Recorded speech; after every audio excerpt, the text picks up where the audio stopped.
Good evening. Sivana इस academy के current affair session में आपका हार्दिक स्वागत है। आज डिस्कस करेंगे हम MCQ space current affairs 2023 Jan Feb और मार्च महीने तक आने वाले, मार्च महीने तक जो मैगजीन्स कवर करती हैं उनको लेके करंट अफेयर्स के बारे में 1 to 1 फटाफट से मेंशन करते हैं करंट अफेयर्स को। लूला डा सिल्वा ने 1 जनवरी 2023 को किस देश के 39 राष्ट्रपति के रूप में शपथ ली है? आंसर है ब्राजील। ब्राजील के राष्ट्रपति के रूप में उन्होंने शपथ ली है। नेक्स्ट क्वेश्चन हमारे पास है कि मेंशन किया गया है कि बताइए जनवरी 2023 को रेलवे बोर्ड के अध्यक्ष और सीईओ कौन बने हैं? तो आंसर है अनिल कुमार लोहोती या लाहोती। अनिल कुमार लाहोती वर्तमान में चेयरमैन और सीईओ बनाए गए हैं रेलवे बोर्ड के। Very very important. Next we have किस देश ने, नेक्स्ट करंट अफेयर, किस देश ने 1 जनवरी से 1 वर्ष के लिए वासेनार व्यवस्था के पूर्ण सत्र की अध्यक्षता ग्रहण की है? आंसर है भारत। भारत ने प्रेसिडेंसी ली है प्लेनरी सेशन की जो वासेनार में होता है। तो सवाल पूछा जाएगा किस देश ने 1 जनवरी से 1 वर्ष के लिए वासेनार व्यवस्था के पूर्ण सत्र की अध्यक्षता ग्रहण की है? आंसर है ब्राजील। नीचे लिखा हुआ है भारत 1 जनवरी से 1 वर्ष के लिए वासेनार व्यवस्था के पूर्ण सत्र की अध्यक्षता ग्रहण करेगा। यह 42 सदस्यीय एक स्वैच्छिक निर्यात नियंत्रण व्यवस्था है। पारंपरिक हथियारों और दोहरे उपयोग वाले सामानों के हस्तांतरण की निगरानी करती है। तो वासेनार व्यवस्था का अर्थ ये होता है कि जो भी इन अ सेंस ऑफ हथियार हैं, वेपन्स हैं, उनका जो सामान एक्सपोर्ट होता है उस पे नियंत्रण रखना कि क्या वो चीज़ें अच्छी हैं, कहीं वो in a sense of negative way के अंदर, या उसका यूज़ जो है वो टेम्परेरी तो नहीं हो रहा, उसका यूज़ मिसयूज़ करने के लिए तो नहीं हो रहा, या वो गलत डॉक्यूमेंटेशन के थ्रू तो नहीं जा रहे हैं। इस तरह के डिफरेंट चीज़ों के लिए वासेनार व्यवस्था के लिए भारत ने 1 वर्ष के लिए ले ली है सदस्यता। अगला हमारे पास है स्पेस एक्स ने 28 दिसंबर 2022 को इंटरनेट ट्रैफिक को कंट्रोल करने और सीधे लोगों के स्मार्टफोन में सैटेलाइट इंटरनेट सर्विस पहुंचाने के लिए कौन से उपग्रहों को कक्षा में लॉन्च किया है? कौन से उपग्रहों को कक्षा में लॉन्च किया है? ऑप्शंस आपके सामने स्क्रीन पे। ऑप्शंस क्या हैं? 54 स्टारलिंक सैटेलाइट। आंसर है 54 स्टारलिंक सैटेलाइट। अगला हमारे पास है किस वर्ष को बाजरा का अंतर्राष्ट्रीय वर्ष घोषित किया गया है? 2023 को। नरेंद्र मोदी जी ने यूनाइटेड नेशन जनरल असेंबली को या फिर महासभा को एक रिक्वेस्ट की थी कि क्यों ना यूनाइटेड नेशन जनरल असेंबली 2023 को मिलेट्स का या बाजरा का वर्ष घोषित कर दे। और अंडरस्टैंड करना कि यूनाइटेड नेशन जनरल असेंबली ने या महासभा ने इसको कंफर्म कर दिया और 2023 को इंटरनेशनल ईयर ऑफ मिलेट्स मनाया जाएगा। आंसर पूछा जाएगा आपसे, सवाल पूछा जाएगा कि यूनाइटेड नेशन जनरल असेंबली या किस पर्टिकुलर अंतर्राष्ट्रीय एजेंसी ने इंटरनेशनल ईयर ऑफ मिलेट्स घोषित किया है 2023 को? तो आंसर होगा यूनाइटेड नेशन जनरल असेंबली। अगला है अजय कुमार श्रीवास्तव ने 1 जनवरी 2023 से किस बैंक के एमडी और सीईओ के रूप में पदभार ग्रहण किया है? तो आंसर है Indian Overseas Bank. Indian Overseas Bank. As far as banking is concern, अगर बैंकिंग में, क्लर्क में, पीओ में सवाल पूछा गया तो ये सवाल पूछा जाएगा आपसे कि अजय कुमार श्रीवास्तव हाल ही में किसके सीईओ बने हैं? आंसर है इंडियन ओवरसीज बैंक। आगे है 31 दिसंबर 2022 को भारत के 78वें ग्रैंड मास्टर कौन बने हैं? आंसर है कौस्तव चटर्जी। 78वें। और ये अंडरस्टैंड किया जाए कि ये हर साल होता है और भारत देश में नेशनल लेवल का ये है। नेशनल लेवल के ऊपर वेस्ट बंगाल के 8वें ग्रैंड मास्टर जो थे इससे पहले बन चुके थे, 9 ग्रैंड मास्टर बन चुके थे। और कौस्तव चटर्जी जो हैं वो 10वें ग्रैंड मास्टर बन गए हैं। वेस्ट बंगाल के 19 वर्षीय शतरंज खिलाड़ी हैं। ग्रैंड मास्टर जो है ये कौन से स्पोर्ट में रैंकिंग मिलती है? तो आंसर है शतरंज में। नेक्स्ट हमारे पास क्वेश्चन आएंगे। नेक्स्ट सवाल हमारे पास है भारत पाकिस्तान ने परमाणु प्रतिष्ठानों एवं सुविधाओं की सूची का आदान प्रदान किया।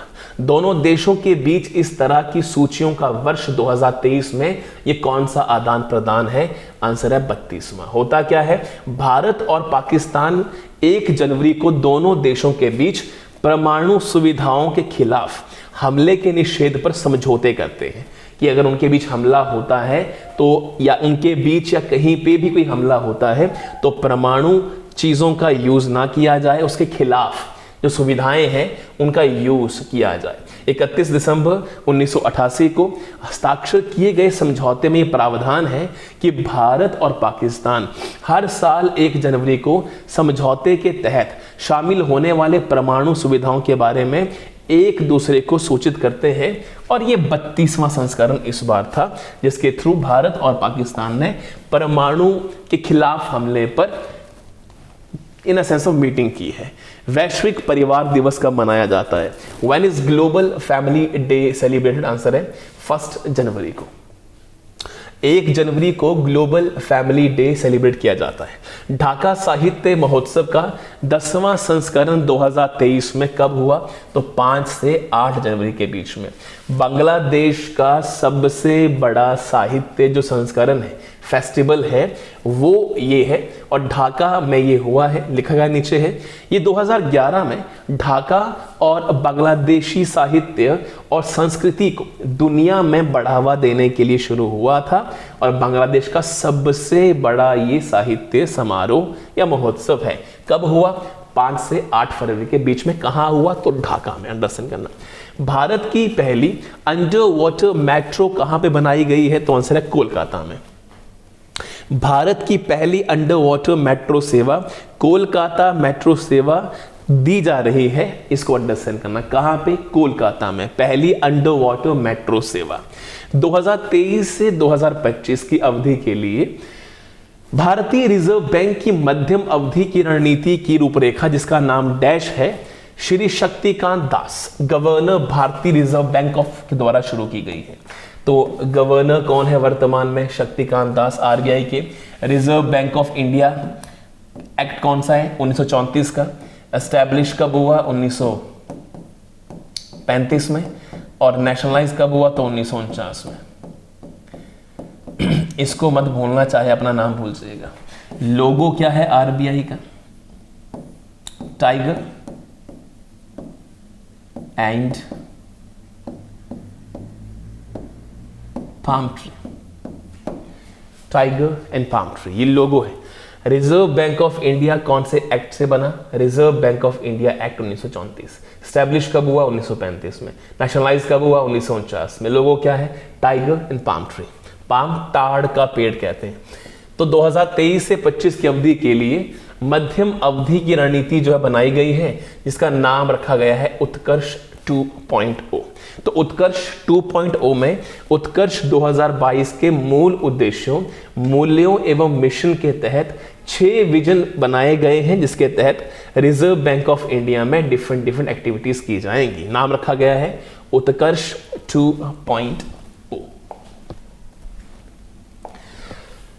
नेक्स्ट हमारे पास है 2023 में आंशिक रूप से अंधे और नेत्रहीनों के लिए संचार के रूप में विश्व ब्रेल दिवस कब मनाया गया है? तो विश्व ब्रेल दिवस जो है 4 जनवरी को मनाया गया है। डेट्स जो होती हैं डेज को लेके बहुत ही कॉम्प्लिकेटेड होती हैं। कभी चीज़ें 1 जनवरी, कुछ 2 जनवरी, कुछ 3 जनवरी, कुछ 10 जनवरी, तो ये चीज़ें काम खराब करती हैं थोड़ी सी। तो अंडरस्टैंड करना, अंधे और नेत्रहीनों के लिए जो लुई ब्रेल मनाया जाता है या विश्व ब्रेल दिवस मनाया जाता है, वो मनाया जाता है 4 जनवरी को।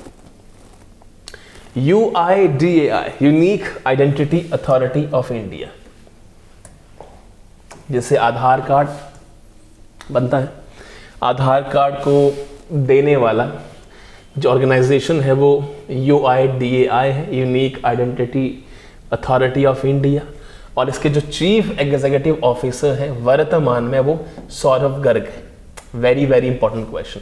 Who is the current CEO of UIDAI, unique identity authority of India? Doctor Saurabh Garg, unique identity authority of India. Bharat की प्रथम महिला शिक्षक किसे कहा जाता है? Savitri Bai Phule. Very important question. Savitri Bai Phule को 3 जनवरी को इनका क्योंकि जन्म हुआ है, और हम करंट अफेयर पढ़ रहे हैं जैन फेब दिसंबर के, तो जनवरी माह के मेनली ये करंट अफेयर्स भी हैं। तो कहा जाता है कि भारत देश की प्रथम महिला शिक्षिका जो थी वो सावित्री बाई फुले थी। सावित्री बाई फुले ने पुणे में 1848 में लड़कियों के लिए एक स्कूल की स्थापना भी की थी, और इट इज़ बिलीव्ड कि इनसे पहले कोई महिला ऐसी नहीं थी जो शिक्षिका थी, समाज को अच्छे रूप से अपलिफ्ट करने वाली कोई औरत थी। Savitri Bai Phule is the first women teacher of India, she is known as. Siachen glacier पर सक्रिय रूप से तैनात होने वाली पहली महिला सेना अधिकारी कौन है? अंडरस्टैंड करें कि सियाचिन पे हमेशा ऐसे लोगों को तैनात किया जाता है जो स्पेशल ट्रेनिंग से निकल के आए होते हैं, और ये पहली बार हुआ है किसी विमेन को सियाचिन ग्लेशियर पे काम करने के लिए अलाउ किया गया है। नाम इनका है Shiv Chauhan.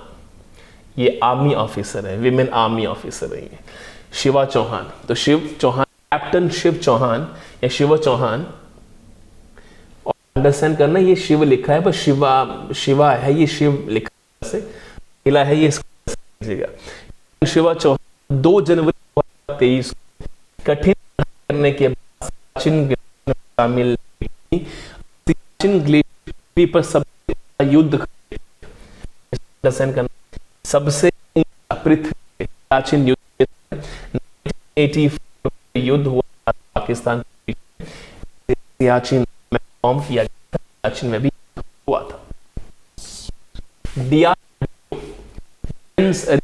And development organisation DRDO रक्षा अनुसंधान और विकास संगठन का 65वां स्थापना दिवस मनाया गया है।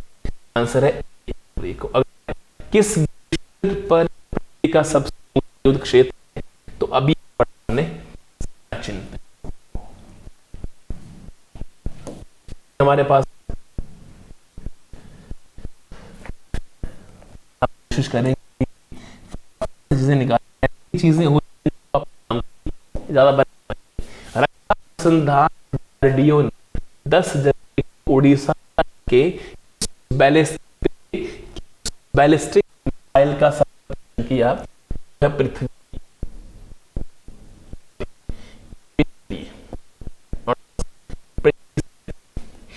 DRDO ने जनवरी को उड़ीसा पे जिस बैलिस्टिक मिसाइल उसका नाम वेरी इतनी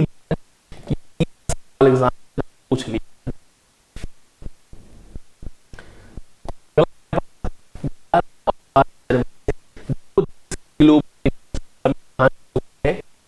देश के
मे बी आवाज़ का इशू था तो मैं दोबारा से मेंशन कर दूं।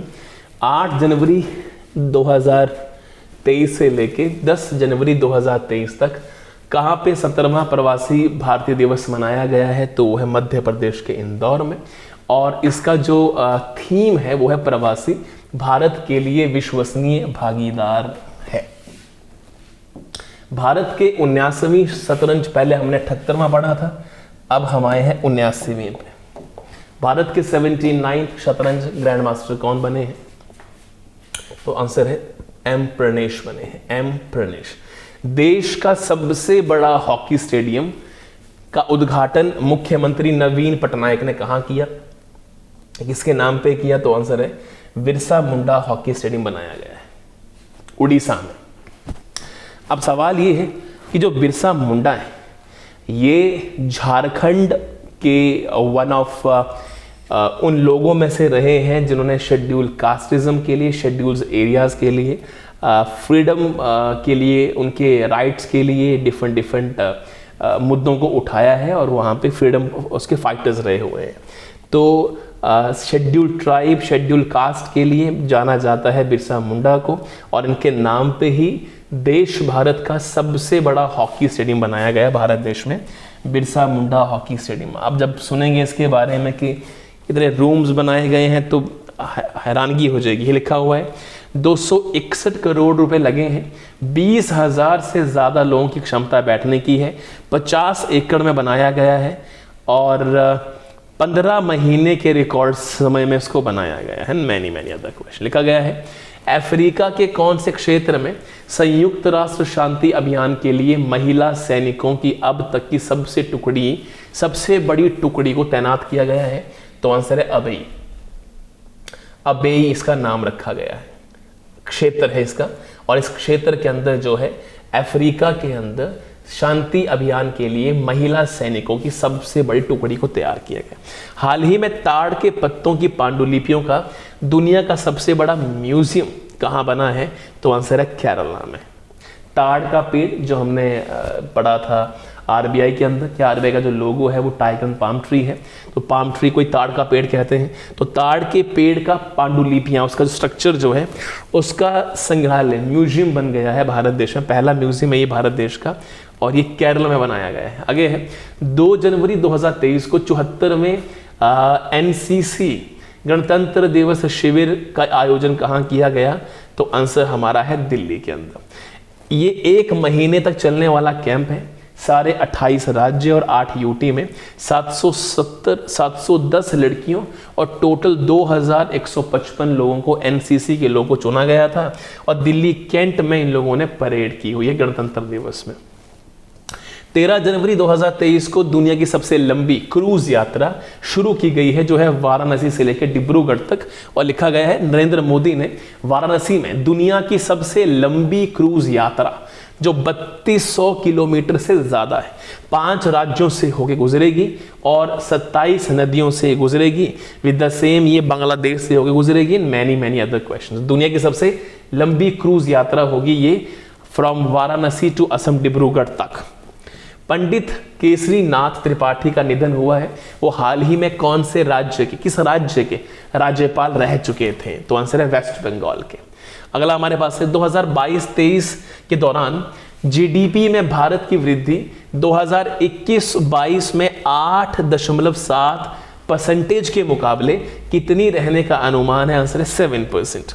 किसान कल्याण मंत्री नरेंद्र सिंह तोमर ने किस राज्य में पूर्वोत्तर कृषि कुंभ 2023 का उद्घाटन किया? मेघालय में। मेघालय में। अगला हमारे पास है 17वां प्रवासी भारतीय दिवस कब मनाया गया? तो 9 जनवरी को। हर साल 9 जनवरी को ही मनाया जाता है। महात्मा गांधी 1915 में इसी दिन दक्षिण अफ्रीका से भारत लौटे थे और डिफरेंट चीज़ों की लिखा हुआ है। 17th प्रवासी भारतीय दिवस की थीम प्रवासी अमृतकाल में भारत प्रगति के लिए विश्वसनीय भागीदार है। G20 वित्तीय जो बैठक होगी वो कहाँ पे होगी? तो आंसर है कोलकाता में। पहली बैठक कहाँ हुई है? तो हुई है पौंडीचेरी में। और G20 की जो फाइनेंशियल इंक्लूजन इंडिकेटर्स जो मीटिंग है, पहली मीटिंग है, वो कोलकाता में रखी गई है। 2023 में कौन सा देश तीसरा सबसे बड़ा ऑटो बाजार बन गया है? तो वो है भारत, और चाइना इससे पहले है ही है। तो भारत देश को तीसरा सबसे बड़ा ऑटो बाजार डिक्लेयर किया गया है, और यही हमारे पास करंट अफेयर है। कौन सा राज्य देश का पहला पूरी तरह से डिजिटल बैंकिंग राज्य बन गया है? तो आंसर है Kerala. Very very important. Which state has become the first fully digital banking state in the country? Answer is Kerala.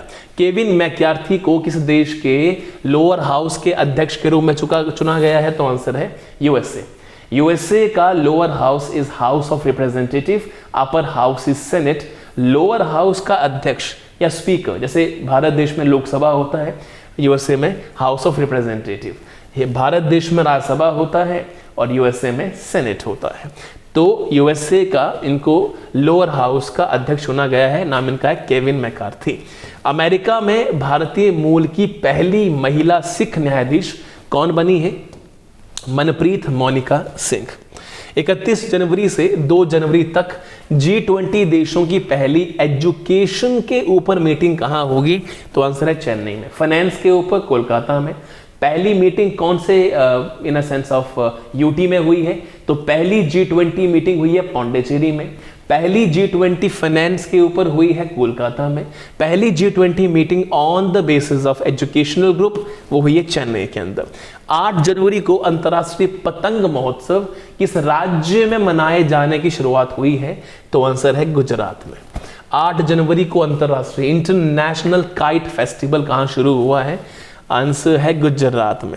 कौन सा देश 12 और 13 जनवरी को voice of global south summit की मेजबानी करेगा? भारत। कौन सा देश 12 और 13 जनवरी को voice of global south summit की मेजबानी करेगा? The answer is India.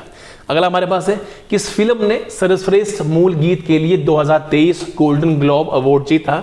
तो आंसर है RRR ने नाटू नाटू नाटू सॉन्ग के लिए गोल्डन ग्लोब अवार्ड जीता है। विश्व हिंदी दिवस कब मनाया जाता है? 10 जनवरी को। हिंदी बोलने वाले लोगों को प्रोत्साहन देने के लिए, उन्हें अच्छा फील करवाने के लिए, डिस्कशंस डिबेट्स के लिए, नई क्रिएटिविटी के लिए मनाया जाता है world Hindi day. United nation security council ने जनवरी 2023 में किस पाकिस्तानी आतंकवादी को वैश्विक आतंकवादी घोषित किया है?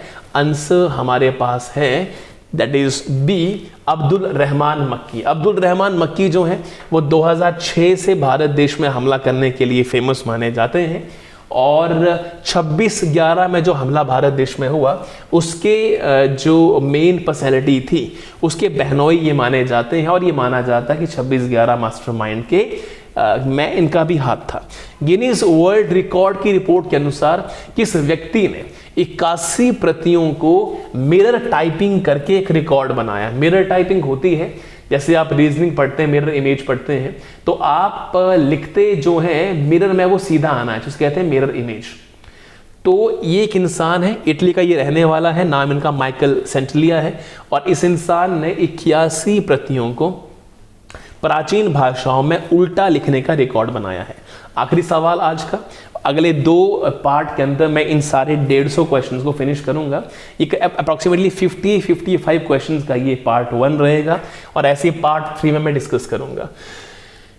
किस पर्टिकुलर देश में वर्तमान में डेथ रेट जो है वो बढ़ गई है और जो बर्थ रेट है वो कम हो गई है? ऑब्वियस सी बात है, डेथ रेट जब बढ़ जाती है और बर्थ रेट जब कम हो जाती है तो पॉपुलेशन डिक्रीज होना शुरू हो जाती है। डेथ रेट और बेस रेट सेम है तो पॉपुलेशन चेंज नहीं होती है। बर्थ रेट ज्यादा है, डेथ रेट कम है तो पॉपुलेशन बढ़ जाती है। चाइना में पहली बार 1961 से लेके अभी तक पहली बार ऐसा हुआ है कि वहां पे जन्म जो है वो कम लोग ले रहे हैं और मौत जो है वो ज्यादा लोगों की हो गई। लिखा गया है चीन में 2022 में 95.6 लाख लोगों का जन्म हुआ, जबकि 104 लाख लोगों की मौत हो गई। इसका अर्थ ये हुआ कि करीबन 10 लाख के आसपास गैप है डेथ रेट और बर्थ रेट के लोगों के बीच में।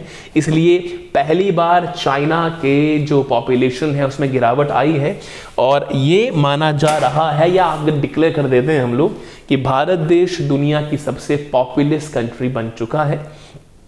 सेंसस जैसे आएगा तो भारत देश चाइना को पछाड़ चुका होगा। वर्ल्ड की सबसे पॉपुलस कंट्री भारत देश है। धीरे धीरे हो सकता है आने वाले सालों में जो है वो death rate, birth rate different different resources के थ्रू शिफ्टिंग होती रहे, उसका जो मैप होता है वो ऑटोमेटिकली चेंज होना शुरू हो जाता है और पॉसिबिलिटीज देयर कि भारत का होगा, लेकिन अभी चाइना ने गिरावट कर ली है और अभी कुछ सालों तक नहीं होगा। कुछ जो सर्वेज हुए हैं वहाँ ये पाया गया है कि शायद 20 करोड़ के आसपास पॉपुलेशन और बढ़ जाएगी भारत देश की 2023 के एंड में। तो ये माना जा रहा है कि शायद 150-155 करोड़ के आंकड़े को छू जाएगा भारत देश 2023 के एंड में, और चाइना जो है वो 140 करोड़ से घट के 137-138 से पहुंच जाएगा। इसका अर्थ ये हुआ कि world's populous country is India. आज यहाँ फिनिश करेंगे, नेक्स्ट वीडियो मिलेंगे आप लोगों से with the other current affair questions. Part 1 मैंने मेंशन कर दिया है। वीडियो अच्छी लगे आपको कमेंट सेक्शन में बताएं। शिवाना आईएएस एकेडमी के यूट्यूब चैनल को सब्सक्राइब जरूर करें ताकि आने वाली वीडियो जो भी रहेंगी एमसीक्यूज के ऊपर वो आप तक पहुंचती रहे। वीडियो अच्छी लगी है तो नेक्स्ट पर्टिकुलर सेक्शन के लिए या नेक्स्ट पर्टिकुलर वीडियो के लिए थोड़ा सा इंतजार, एक दिन का, कल आपको नेक्स्ट पार्ट इसका मिल जाएगा। बहुत शुक्रिया।